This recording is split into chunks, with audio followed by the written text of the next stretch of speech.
At 2 a.m., when the hospital corridors echoed with nothing but the hum of machines, Maria pushed her cleaning cart past the ICU. But tonight, she wasn't there to mop floors. She was there to save a life that everyone else had given up on.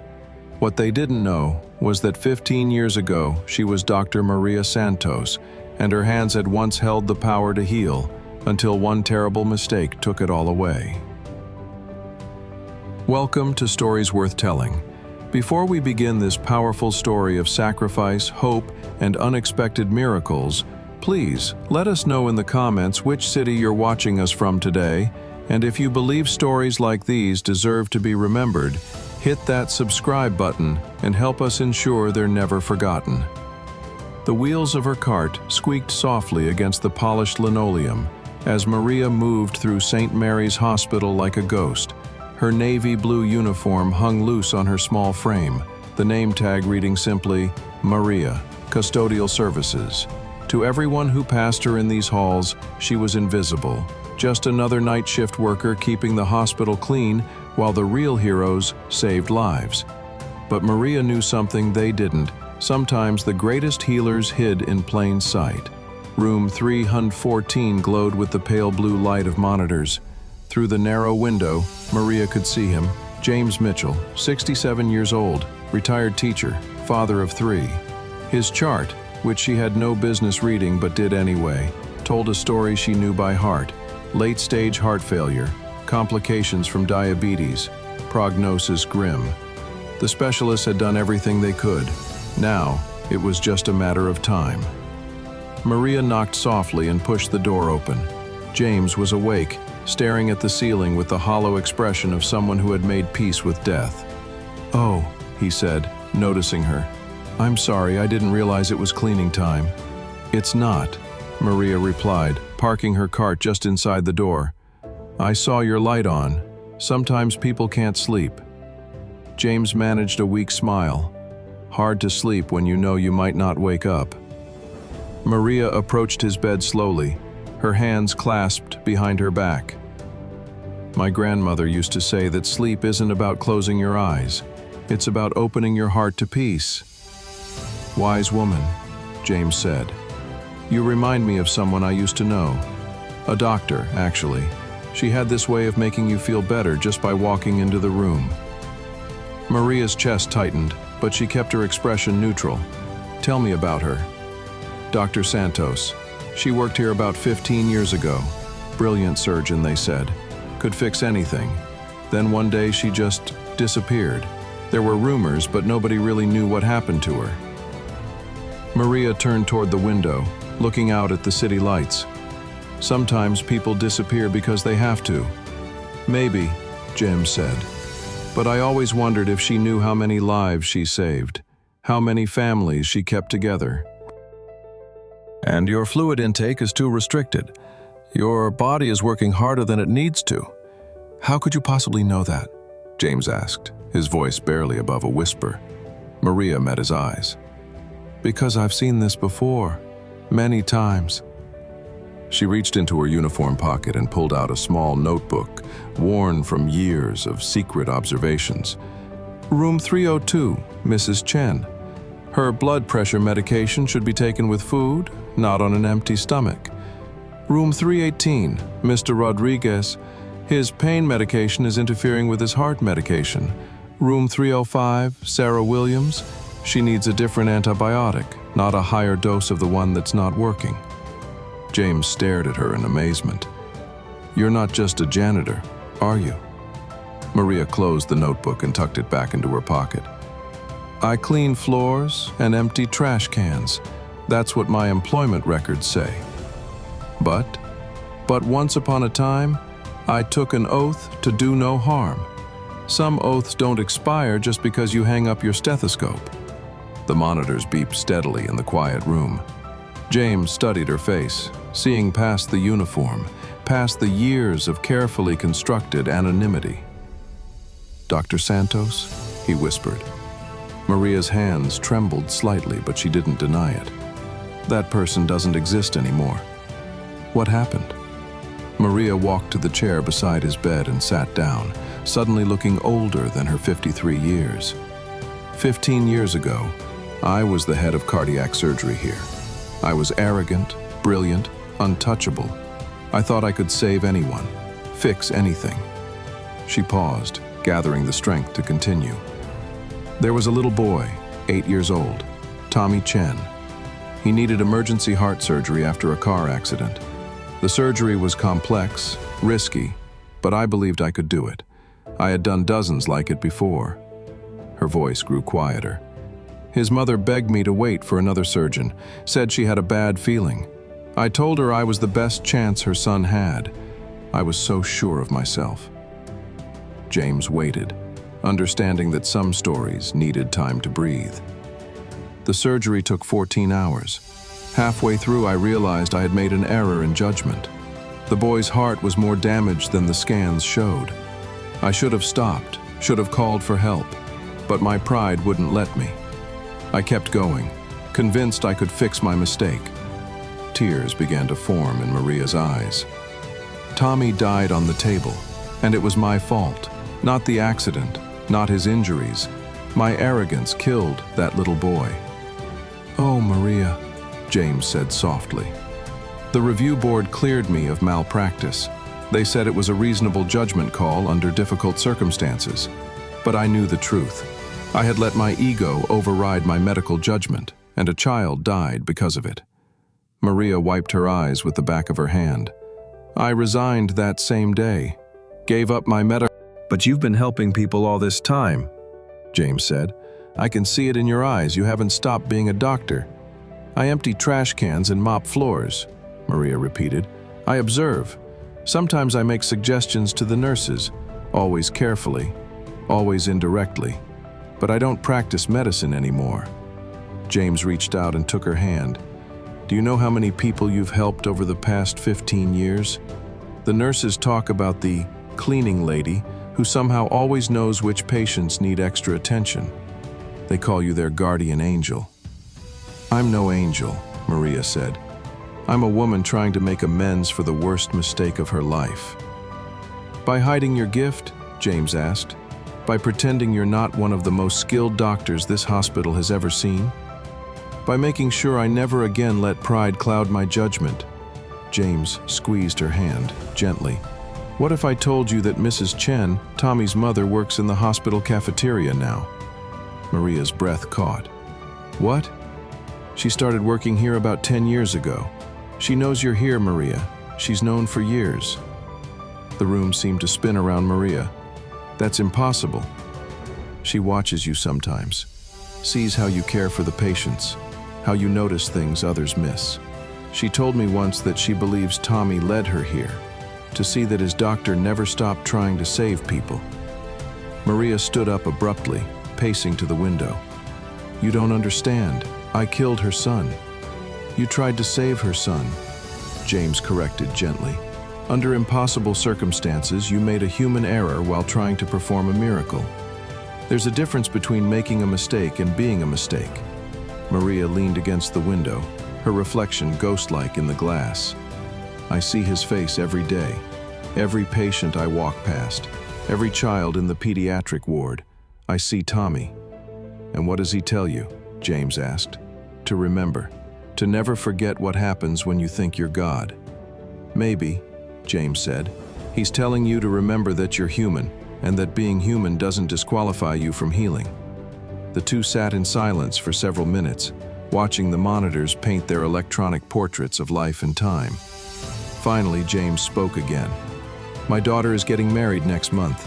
I've been afraid I won't be there to walk her down the aisle." "You might not be," Maria said honestly. "Your heart is very damaged. But it's not impossible. With the right adjustments to your treatment, with careful monitoring, with a little luck, you might have more time than they think." "Will you help me?" James asked. Maria turned from the window. "I can't practice medicine, James. I lost my license by choice and I can't get it back." "I'm not asking you to practice medicine," he said. "I'm asking you to be human, to use your knowledge to help a desperate man see his daughter get married." Maria stared at him for a long moment. Then, she walked back to his bedside and picked up his chart. Your cardiologist is Dr. Patterson. He's good, but he's young and sometimes misses the forest for the trees. Tomorrow morning, I want you to ask him about adjusting your ACE inhibitor dosage and timing. Tell him you've been reading about it online. What else? Your fluid restriction is too severe for your body weight.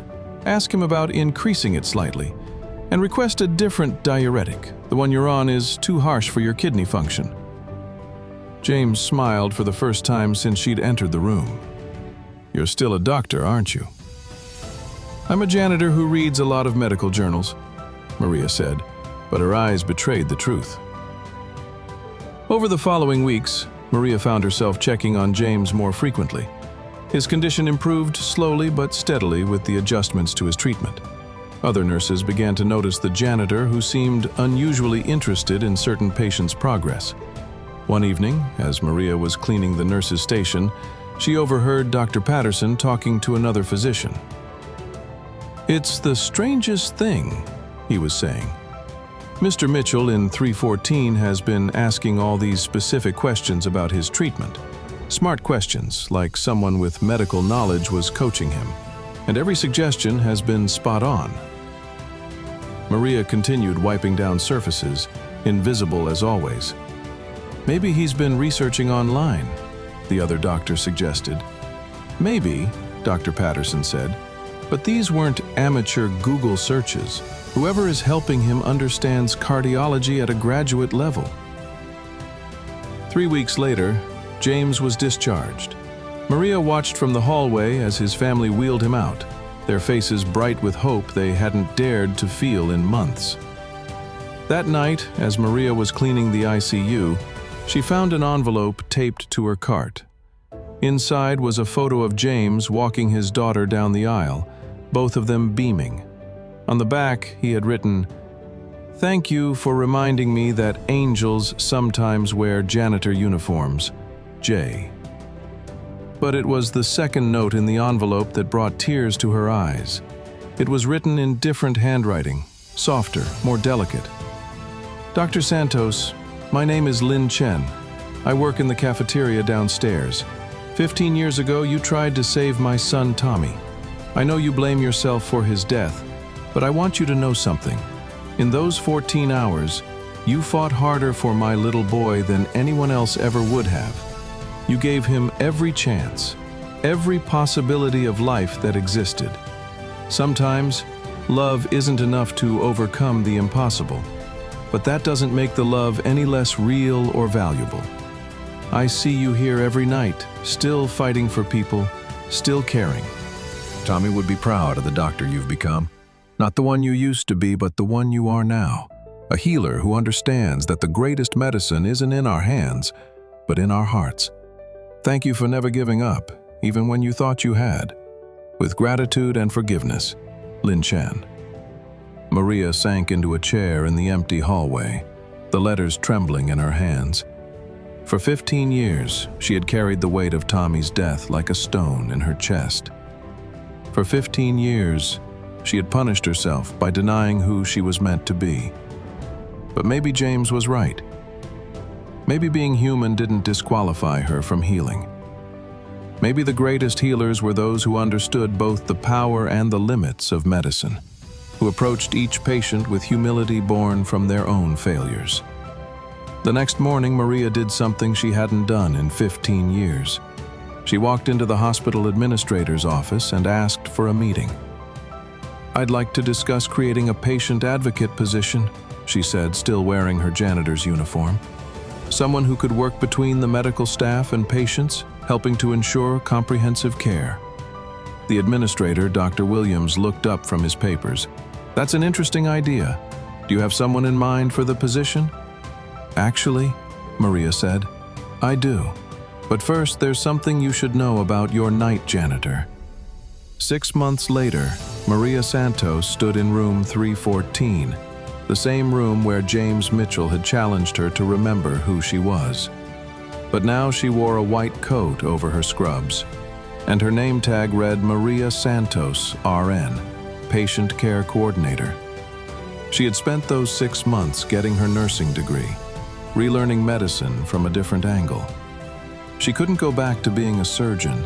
That part of her life was closed forever. But she could be something new. A bridge between doctors and patients. A guardian who watched over the forgotten details that could mean the difference between life and death. The position was unofficial, created specifically for her unusual qualifications. She worked nights, as she always had, but now she could do more than just observe. She could intervene, advocate, heal. Her first official patient was a little girl named Emma, 8 years old, with a heart condition similar to Tommy's. But this time, Maria approached the case differently. She worked with the surgical team, provided detailed patient history, advocated for the family's concerns, and ensured that every decision was made with full collaboration and careful. The surgery was successful. Emma recovered fully and went home with her grateful parents. As Maria walked the halls that night, she passed by the cafeteria where Lin Chen was cleaning up after the dinner service.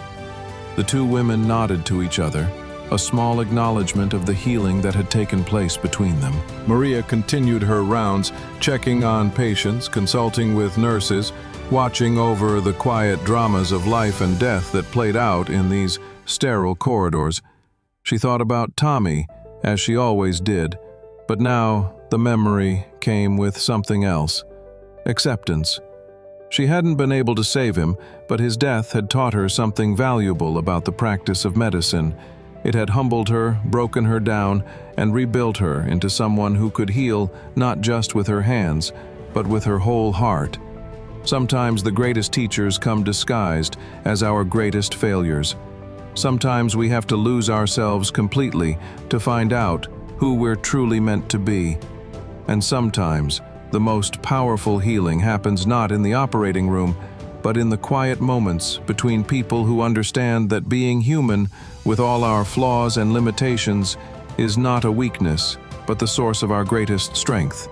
As the sun began to rise over the city, casting long shadows through the hospital corridors, Maria Santos smiled. She was no longer the brilliant surgeon she once was, and she was more than the janitor she had pretended to be. She was exactly who she was meant to be, a healer who understood that the greatest medicine is compassion, and the greatest strength is the courage to begin again. The janitor's secret was finally free, and in its place stood a woman who had learned that redemption doesn't come from hiding our mistakes, but from allowing them to transform us into something better than we ever thought possible.